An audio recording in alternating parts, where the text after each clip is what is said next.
নমস্কার সবাইকে, বিচিত্রা এডু গাইডে স্বাগতম। আজকে আমার ইউটিউব ক্যারিয়ারের অন্যতম আনন্দের দিন। শিক্ষক হিসেবে আমরা সবসময় চাই আমাদের ছাত্রছাত্রীরা ভালো ফলাফল করুক, জীবনে প্রতিষ্ঠিত হোক। এই উপহারটি আমি সবেমাত্র পেয়েছি। এটি আমার নেতাজি সুভাষ মুক্ত বিশ্ববিদ্যালয়ের গ্র্যাজুয়েশন পাস আউট করা ছাত্রছাত্রীরা পাঠিয়েছেন। ইউজি 2022 থেকে 2025-এর ব্যাচ।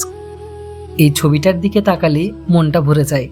কতগুলো উজ্জ্বল মুখ, কতগুলো সোনালী স্মৃতি। সত্যি বলতে এটি কোনো উপহার নয়, এটি তাদের ভালোবাসার স্মারক। চলুন একটু ফ্ল্যাশব্যাকে যাওয়া যাক। ছাত্রছাত্রীদের পাঠানো এই ফটো ফ্রেমটি খুবই সুন্দর। এখানে দেখতে পাচ্ছেন লেখা আছে ইউজি 2022 টু 2025 ব্যাচ, আর মাঝখানে আমার ছবিটির নিচে আমার নাম ও ডিগ্রি লেখা রয়েছে।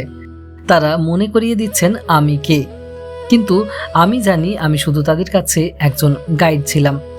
গ্র্যাজুয়েশনের এই অনলাইন ব্যাচে যুক্ত ছিলেন পূর্ব বর্ধমান জেলা থেকে সোমনাথ বাবু, মৌসুমী দত্ত, নাসিমা খাতুন, প্রিয়তোষ দত্ত, বাঁকুড়া জেলা থেকে বাবন বাবু, ব্যাঙ্গালোর থেকে শিল্পা দে, পশ্চিম বর্ধমান জেলা থেকে মৌসুমী মাঝি, কলকাতা থেকে মিঠু আদক, বাবলি দত্ত, চম্পা দাশগুপ্ত, পরমা প্রকৃতি গাঙ্গুলি, সুপর্ণা ঘোষ এবং হাওড়া জেলা থেকে পিয়ালি সৌ। তাদের প্রত্যেকের এই ছবিগুলির সাথে আমার জীবনে আলাদা আলাদা স্মৃতি জড়িয়ে রয়েছে। আর সবচেয়ে সুন্দর ব্যাপার হলো তাদের এই সুন্দর মেসেজটি। 2022 সালে যখন আমরা এই যাত্রা শুরু করেছিলাম, তখন পৃথিবী অনেকটাই আলাদা ছিল। আমরা সবাই তখন অনলাইনের মাধ্যমে যুক্ত ছিলাম। যেহেতু সকলেই মুক্ত বিশ্ববিদ্যালয়ের ছাত্রছাত্রী, তাই সকলেই কোনো না কোনো কাজের সঙ্গে যুক্ত। 3 বছরের এই অনলাইন জার্নি, এটা খুব একটা সহজ ছিল না। কখনো নেটওয়ার্কের সমস্যা, কখনো বিদ্যুৎ বিভ্রাট, আবার কখনো কোনো ছাত্রছাত্রীদের কাজের চাপ, কারো ক্ষেত্রে ডিউটি সেরে সন্ধ্যায় বাড়ি ফিরে এসে হাজার ক্লান্তি সত্ত্বেও ক্লাসে যুক্ত হওয়া, কিংবা সংসার ও পারিবারিক সমস্যা নিয়ে মেয়েদের ক্লাসে যুক্ত হওয়া। কিন্তু একটা জিনিস সবসময় স্থির ছিল, পড়াশোনার প্রতি তাদের আগ্রহ। আমার মনে আছে ক্লাসের দিনগুলিতে আমরা ঘন্টার পর ঘন্টা বাংলা সাহিত্য বা শিক্ষার নানা বিষয় নিয়ে আলোচনা করতাম। মাঝে মাঝে অ্যাসাইনমেন্ট জমা দেওয়ার সময় তাদের দুশ্চিন্তা, পরীক্ষার আগে অতিরিক্ত ক্লাস দেওয়ার জন্য তাদের অনুরোধ, সব কিছুই আজ মনে পড়ছে। সেই ছোট্ট ক্লাসগুলোই যেন আমাদের এক পারিবারিক সূত্রে বেঁধে দিয়েছিল। আমরা একে অপরের মুখ হয়তো সামনাসামনি দেখিনি, কিন্তু একে অপরের মনের সাথে যুক্ত ছিলাম। আর একটা বিষয় যেটি সব সময় মনে থাকবে, সেটি হলো আমার ছাত্রছাত্রীরা খুবই সাপোর্টিভ। আমি যদি কোনোদিন কোনো কারণে ক্লাস দেরি করে শুরু করতাম, কে কোনো অভিযোগ করতেন না।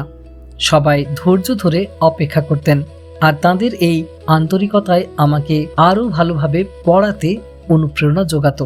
আজ যখন তারা গ্র্যাজুয়েট হয়েছেন, তখন শিক্ষক হিসেবে আমার গর্ব করার দিন।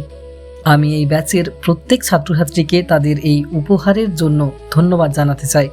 যদিও এক্ষেত্রে ধন্যবাদ শব্দটা আমার কাছে খুবই ছোট মনে হচ্ছে।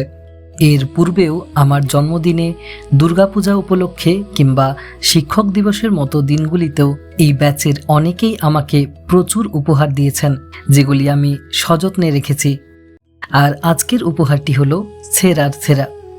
সকলের ভালোবাসা, শ্রদ্ধা সবকিছুই একসঙ্গে মিশে আছে এই একটি ফ্রেমে, যেখানে অনুভূতিগুলো মিশে থাকবে চিরকাল।